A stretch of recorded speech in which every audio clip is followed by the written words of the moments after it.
Hello students, how are you? So today I am going to continue with my same lesson, that is political science, union, government.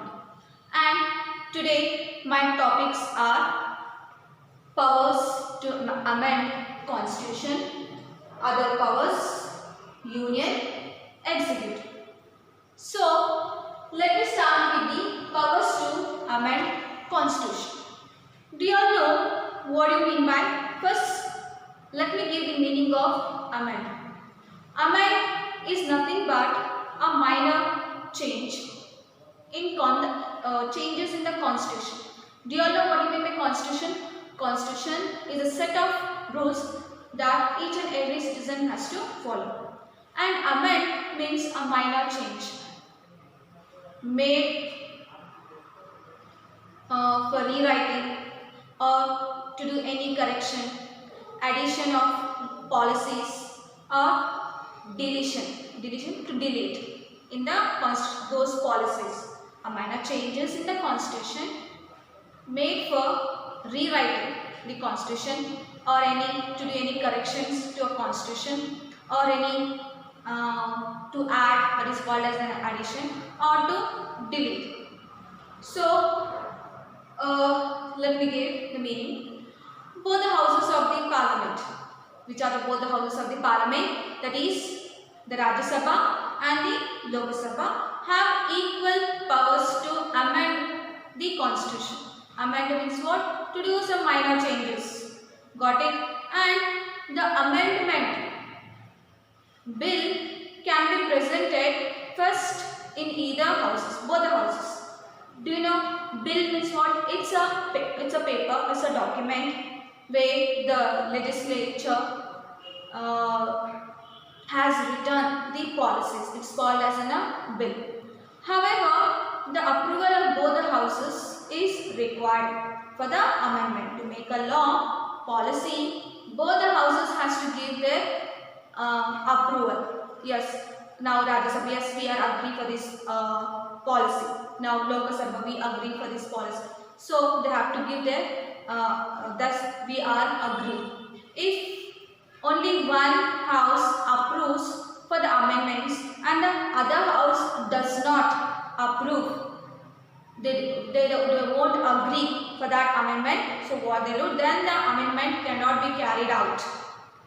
In some cases, the approval of the state assembly is also important. When one house agrees and other house doesn't agree, it won't become the policy, it won't become the law. And other powers. To frame means to write laws related to the powers and jurisdiction of the Supreme Court and the High Court. To establish one High Court for both or more states. These are the powers of both the houses. And to create new states, rename them, or to determine the boundaries of state. So how many kilometers should be the boundaries to tell the boundaries of the states, how much it should be. To discuss the report of committee like public services, commission, finance commission, election commission, backward classes commission, etc. And to approve the declaration of emergencies like the nation emergencies, state emergencies and the financial emergencies, both the houses they have to approve for them. They have the powers. The next one, that is a union executive. Here the executive implements the laws framed by the union legislature. So this legislature, executive and judiciary are the three organs of the parliament. The legislature will frame the policies, the executive will implement them into the society, the judiciary is there to protect and also to punish. And by the union legislature is also implemented the programs and policies of the union government. The union executive consists of the President, Prime Minister and his Council of Ministers. The President is the head of the executive only for the namesake, whereas the Prime Minister and his Council of Ministers form the actual executive, actual authority. Here the President only, he is a head of a country, is only for the namesake. But the Prime Minister and his Council of Ministers, he is like a Finance Minister, Foreign Affairs Minister, etc., etc., Home Minister. These are called as a Council of Ministers.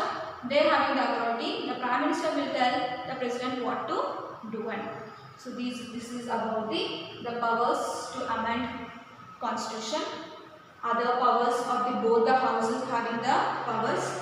And the Union Executive. In this Union Executive, the President, the Prime Minister and the Council of Ministers.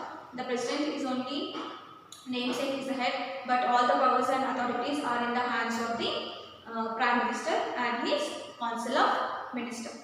So I hope you all understand, students. In the next class, again I am going to continue with my same lesson.